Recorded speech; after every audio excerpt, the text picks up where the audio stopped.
The forgotten war hero. The sun was low over the colony fields, throwing long shadows across the dry soil. An old man moved slowly between the rows, his back bent, his hands rough from years of farming. To the villagers, he was just another farmer.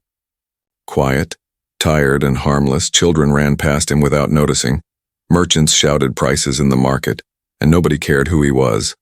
But once, many years ago, he was not a farmer. He was a captain, a commander in the Great War. His orders had saved thousands of lives. His name once carried weight across fleets. But time had buried all of that. His medals were hidden in a small box under his bed, and his memories were locked behind weary eyes. That evening he walked toward the colony's docking bay. A supply ship had just landed, and people gathered to collect goods. He stood at the edge, waiting for a sack of grain. Suddenly, from the crowd, a young alien woman stepped forward. Her skin was pale blue, her eyes sharp like stars. She froze the moment she saw him. Her breath caught, and then she dropped to her knees. The crowd went silent. Traders, children, workers, all stared in confusion. The old man frowned, wondering what she was doing. Then her voice trembled as she spoke words that carried weight like thunder. "It's an honor to serve you again, Captain." The old man's heart stopped. He had not heard that title in 15 years. His hand shook slightly. He looked closer at her face, and then he remembered. Once, during the last days of the war, he had pulled a frightened alien child from the ruins of a burning city. She had been weak, scared, and close to death. He had carried her to safety, given her food, and placed her under protection. Now she was grown, a warrior in her own right. Her armor was marked with scars of many battles, and her eyes shone with loyalty. "You saved me," she whispered. "I swore that if I ever found you again, I would serve you until the stars go dark." The villagers whispered nervously. They had never seen this side of the old man. Some laughed, thinking it was a mistake. Others felt uneasy. Who was this farmer really? That an alien warrior would kneel to him. The old man's lips pressed tightly. He wanted to tell her she was wrong, that she had mistaken him. But deep inside, he knew there was no mistake. She had seen through the mask of a simple farmer. She had recognized the man he once was. "Stand up," he said softly, his voice hoarse with age. But she did not move. Instead, she lowered her head even more. "No, Captain. I will not rise until you accept me again as your soldier." The silence grew heavy. People in the crowd exchanged worried looks. A few even stepped back as if this strange moment carried danger. The old man sighed, his chest tight with old memories. He remembered fire raining from the skies, the screams of men, the burning ships drifting in the void. He remembered the last order he gave before walking away from it all. He had sworn never to return to that life, never again to lead anyone into death, but fate, it seemed, was knocking at his door. Finally, he reached down and touched her shoulder. "You owe me nothing," he whispered. "The war is over. I am no captain now." She raised her eyes, fierce and determined. "The war is not over, Captain. It sleeps, but it will wake, and when it does, only you can lead us again." The old man felt the blood drain from his face. He wanted to argue, but her words struck deep. Why had she come now after so many years? Why had she found him here, when he had tried so hard to disappear? The crowd began to break apart. Some people returned to their homes, shaking their heads. Others lingered, still watching. Whispers spreading. The farmer who was no farmer, the man who carried secrets. He turned away, trying to walk back to his quiet house. But the alien girl followed him, her footsteps steady. She would not let him go, not after 15 years. She had come to fulfill her oath, and for the first time in many years, the old man felt the weight of his past pressing down on him again. The name he had buried, the captain he had killed inside himself, was being pulled back into the light. The forgotten war hero had been found, and the galaxy, whether he liked it or not, was not finished with him. Rain began to fall on the colony that night, soft and cold. The old man sat by the window, watching. Water dripped from the roof. He held a small cup of warm tea in his hands, but it had gone cold long ago. His thoughts were far away, 15 years away. The alien girl, now a grown soldier, stood quietly across the room. She had refused to leave. Instead, she waited in silence, her eyes filled with both respect and sadness. Her name was Kale, he remembered now. She had once clung to his arm as a terrified child with ash on her face and blood on her feet. "I didn't think you'd remember me," she said finally, breaking the silence. Her voice was calm but gentle. "You saved me from the fire, from the monsters. I thought you died after that day." The old man didn't answer right away. He stared at the wall, where an old photo of his younger self in a captain's uniform was half hidden behind dust. His face was younger in that photo, full of strength and fire. "I should have died," he whispered. "I lost too many people, too many friends, too, many good soldiers." He looked down at his calloused hands. "So I walked away." Kale stepped forward, her hands by her sides. "The galaxy thought you were dead," she said softly. "Some called you a coward. Others called you a legend. I was both," he replied. A long silence stretched between them, only broken by the sound of the rain hitting the roof. Kale slowly sat on the floor, legs crossed. Like a student listening to a teacher, she didn't ask questions, she simply waited. He took a deep breath, his eyes closing. The memories came back like waves. It had been the final year of the war. Humanity was fighting side by side with other alien species to stop the Crimson Legion, a brutal army that destroyed entire planets. The captain, back then known as Commander Elias Brandt, was the leader of the Ninth Fleet. Brave, stubborn, and always on the front lines.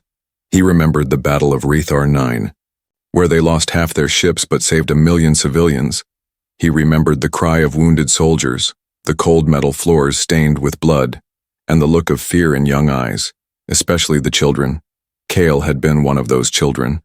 A survivor of a colony bombed by the Legion, she had hidden under a collapsed building for days. When they found her, she was silent, eyes wide, body shaking.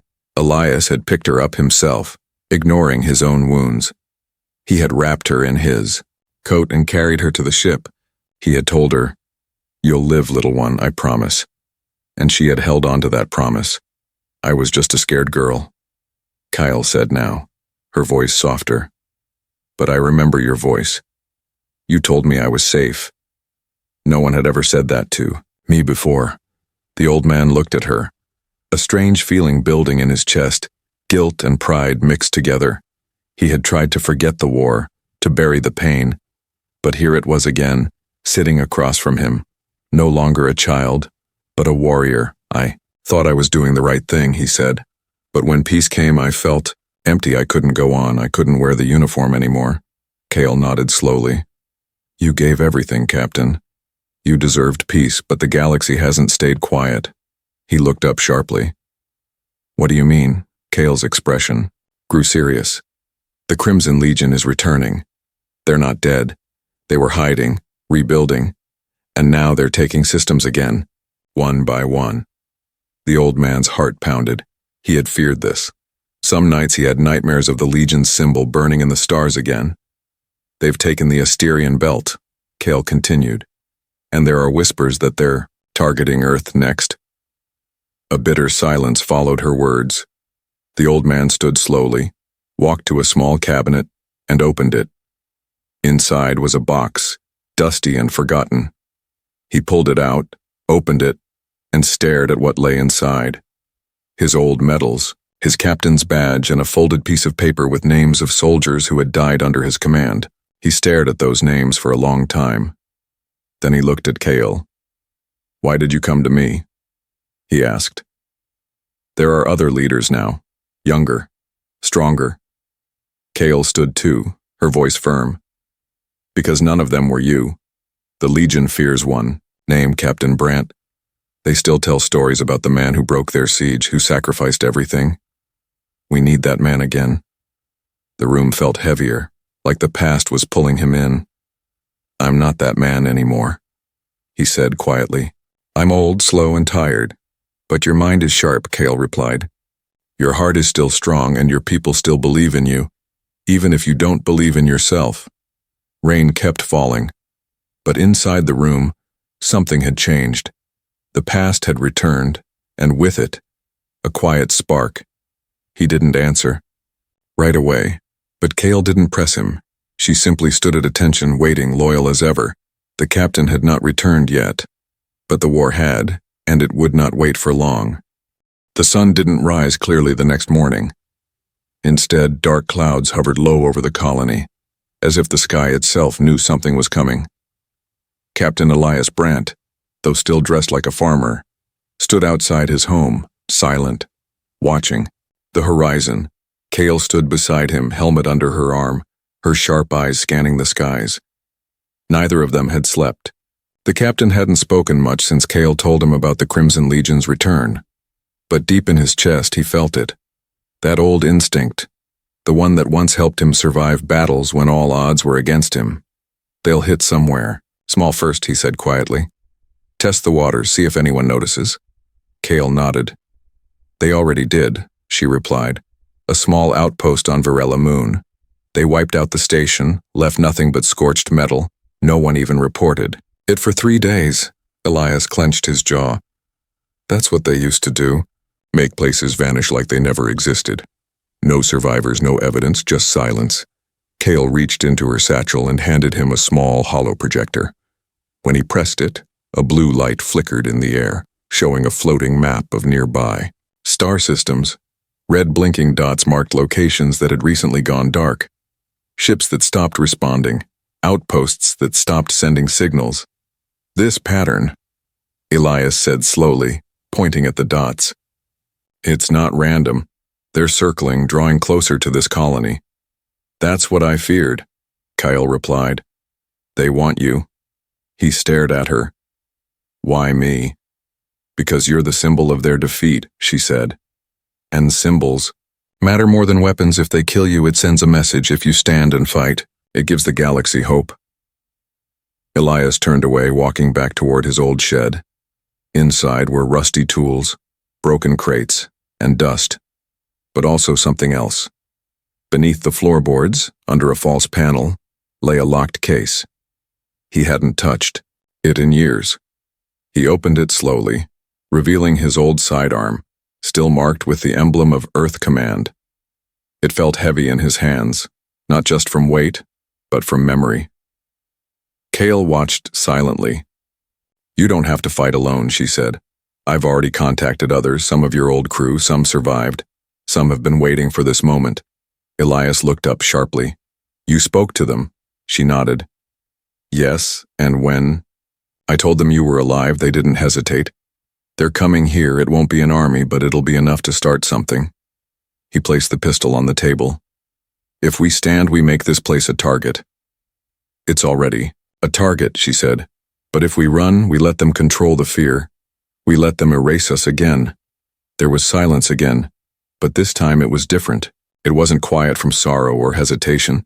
It was quiet like the air before a storm. Suddenly a siren rang out across the colony, sharp and loud. People came out of their homes, confused and worried. It was the emergency beacon. And it had not been used in over 10 years. Kale turned toward the sky, her instincts already telling her what was coming. Then the first shadow passed overhead. A dark, sleek ship, not a merchant, not a government vessel, but something else. It made no announcement, no call for landing. Instead, it hovered above the fields like a predator above prey. Elias ran forward, shouting to the villagers, Get inside now, take cover, lock your doors. Kale pulled out her weapon. Scanning the skies, more ships appeared, silent, sharp, painted black with no markings. They're here, she said. Scouts, maybe assassins. The captain's voice boomed across the village. This is not a drill. Get to the shelter. Explosions ripped through the outer storage units, fires lighting up the early morning gloom. The ground shook, animals scattered, and panic spread like wildfire. Kale took the lead, firing back at the invaders. One of them, a humanoid in red armor, landed. With a heavy thud and charged toward her, she moved fast, her training flawless, dropping him with 2 shots. Elias found cover and watched her fight.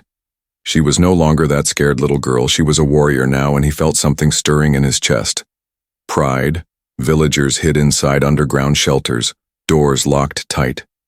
But Elias knew this was only the beginning. The Legion was testing their defenses, seeing how quickly they would respond. After 10 minutes, the attackers retreated, leaving only smoke and ruin behind.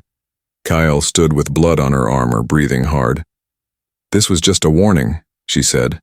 "Next time they won't send scouts, they'll send ships." Elias walked over to her, gripping her arm. "Then we'll be ready." She looked him in the eye. "Are you sure?" For the first time in years, he said, "I'm not running anymore." The smoke had not cleared completely, but the colony was quiet again. Ash floated in the air like gray snow.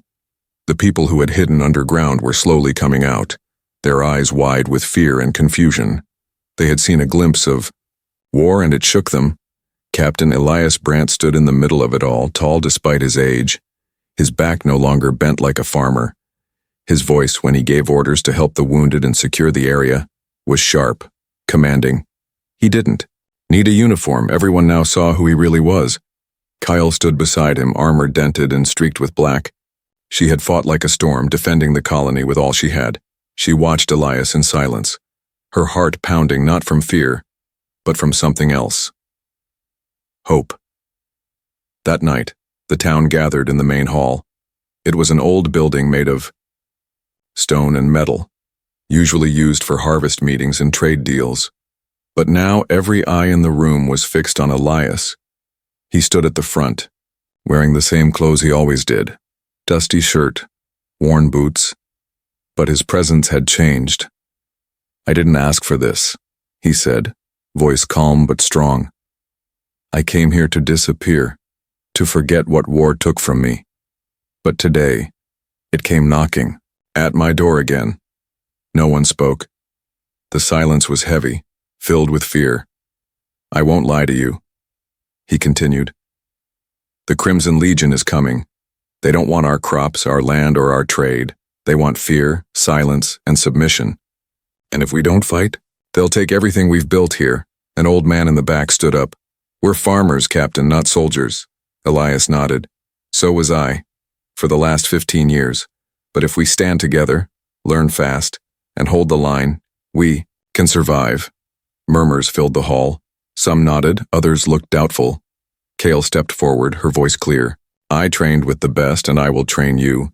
You don't need to be warriors, just brave enough to stand." Then, without warning, she dropped to one knee, placed her fist over her chest, and said, "I renew my oath to you, Captain Elias Brandt. I will serve under your command until the stars fall from the sky." Gasps echoed through the room. Elias looked at her, something shifting in his heart. It was more than loyalty. This was a bond of blood and fire. He stepped closer and placed his hand on her shoulder. "Rise, Lieutenant Kale," he said quietly.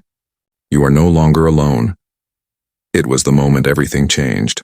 One by one, others stepped forward. Miners, farmers, merchants, even teenagers. Some had never held a weapon in their lives, but they knelt before him, offering their hands, their time, their faith. By the end of the night, 30 people had sworn themselves to him. Training began the next morning. Kale organized drills in the open field outside the colony, using wooden sticks for weapons and rocks for cover. Elias walked among them, correcting stances, teaching breathing, balance, movement. "Don't fight with fear," he told a nervous boy holding a spear. "Fight with purpose." Some gave up, but most pushed harder. They were clumsy, slow but eager to learn. Kale was patient but firm. Her movements were precise, graceful, deadly. Even without speaking, she taught them how to move like shadows. Elias sat by the edge of the training field during breaks, watching them. A part of him felt alive again, the same part that once led thousands into battle. One night, Kyle approached him, handing him a data pad. "We got a message," she said, "from the old crew." He opened it slowly. The screen lit up with familiar faces, older, scarred, but still burning with that same spark. "Captain," the message began. "If you're back, then so are we." He didn't speak for a long time, just stared at the screen, remembering each name, each mission. They believed I abandoned them, he finally said. Kale shook her head. They understood. They were just waiting for you to believe in yourself again. Outside, the new recruits kept training under the moonlight. The sound of wood clashing and voices shouting filled the air. Elias stood, his decision no longer a question. We'll fight, he said. Not just for this colony, but for every place the Legion thinks is too small to matter. And this time, he added, looking up at the stars, we finish what we started. Dust rose with every footstep in the field as the morning sun painted golden lines across the dry ground. The old farmland, once used to grow grains, now echoed with the sound of wooden weapons clashing, orders being shouted, and tired breaths. From young fighters learning to survive, Captain Elias Brandt stood on the edge of the field, his arms crossed, watching them. He wore no badge, no uniform, but everyone there called him Captain now, even the children. They trained from sunrise to sunset, boys and girls who had never fought in their lives, workers who had only used their hands to carry baskets or fix machines. They were weak, slow, unbalanced. But every day, they became a little sharper, a little stronger. Kale walked among them like a silent storm, correcting stances, blocking strikes, and offering short, firm advice. Her movements were like art, fluid, fast, deadly. She had become not only a protector, but a teacher. Again, she shouted as one group stumbled during a mock ambush. If you trip here, you die there. Some grumbled, but no one gave up. One, boy named Relo, only 14, trained harder than the rest. His father had been wounded in the Legion's attack on the colony, and now he limped through the town with a cane. Relo trained not just for himself, but for his family, Elias noticed. He saw the fire in Relo's eyes, the same fire he had seen long ago in soldiers who had lost everything and still kept going. Relo, the captain called one afternoon, waving him over. Come! Relo ran toward him, sweat dripping down his face, his wooden blade still in hand. You train like you have a reason, Elias said, kneeling beside him. That's good, but reason isn't enough. You also need control, focus. Relo nodded, catching his breath. I want to fight, sir. I'm ready. You're brave, Elias said, placing a hand on the boy's shoulder. But promise me something. Anything. Don't rush. To be a hero, heroes are just the ones who last long enough to win. Relo nodded, a little confused, but he understood the weight in the captain's voice. Training continued into the evenings, with old flashlights hanging from poles and solar lamps lighting the edges of the practice ground. Every night someone would fall, get bruised, or cry out in frustration. But every morning, they returned. Stronger, Kale brought old combat manuals and alien techniques, blending them with human methods. She taught them how to listen, not just with ears, but with instinct. Elias tested them with surprise drills, sudden alarms, and strategy puzzles. He pushed their minds harder than their bodies. You won't win by swinging harder, he told them. You win by thinking faster. Meanwhile, the messages from the stars kept coming. Old crew members scattered across distant systems were finding ways to return, not in big ships, but in old freighters, disguised transports, or stolen enemy cruisers. One day, a ship landed quietly just beyond the colony's ridge. It was an old Earth gunship, rusted, scratched, but still running. Out stepped a woman with gray hair tied back, a cybernetic arm, and a scar running across her jaw. Captain, she said, grinning. You didn't think I'd let you have all the fun. Elias smiled for the first time in days. Commander Tren. More began to arrive one by one, each bringing stories, weapons, and experience. The original crew of the 9th Fleet, what was left of them, began training the new generation side by side with Kale and Elias. The colony had changed. It was no longer just a quiet farming village, it was becoming a fortress. A flame in the dark. Children watched with wide eyes as their parents trained. Merchants gave away supplies to support the fighters. Engineers built makeshift shields and defenses using scrap metal and leftover drone parts.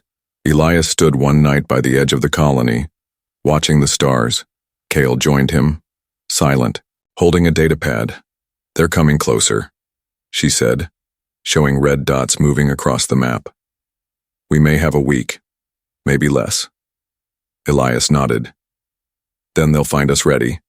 Cale looked at him, eyes full of quiet respect. You turned this place into a spark, Captain, and sparks can light up entire galaxies.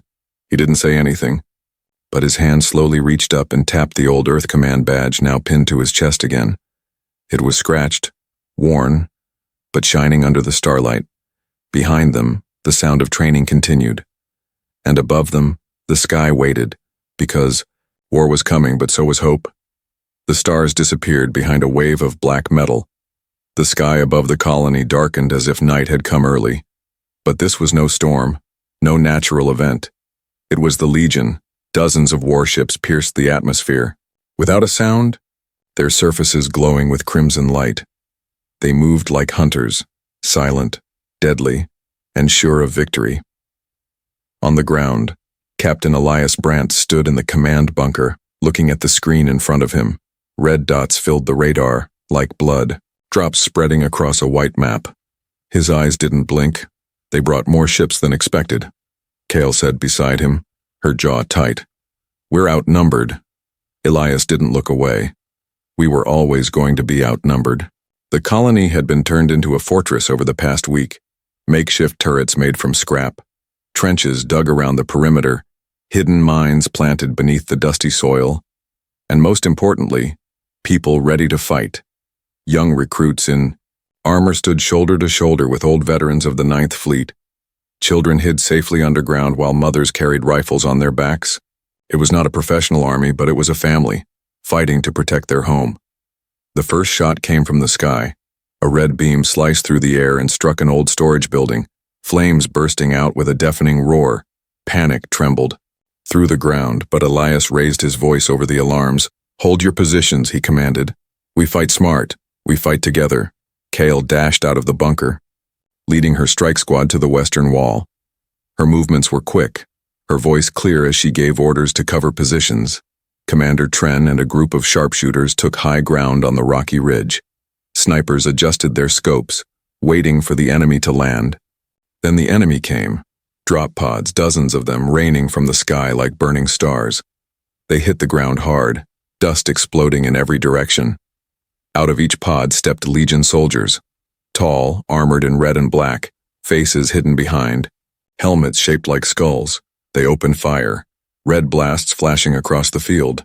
But the colony was ready, turrets activated, lighting up the field with bullets and energy bursts. Mines exploded beneath the invaders' feet, sending them flying through the air. Elias moved through the base, giving orders, fixing broken shields, reassigning backup troops to weaker walls. His mind worked like a machine, calculating, adapting, surviving. Rilo, the young boy who had trained so hard, now stood behind a barricade with trembling hands. You okay, kid?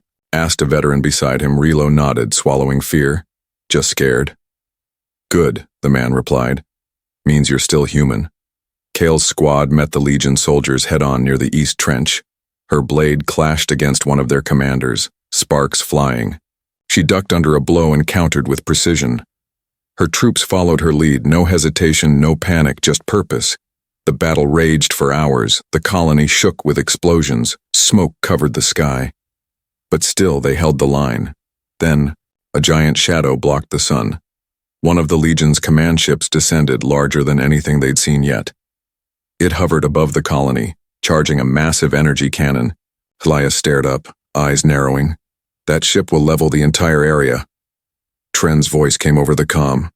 We don't have enough firepower to bring it down from here. Kyle, breathing hard, replied, Unless someone takes it from the inside. Silence. Elias spoke firmly.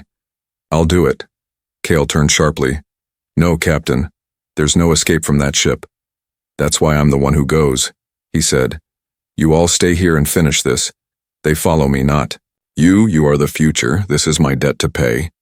Before anyone could argue, he was already moving.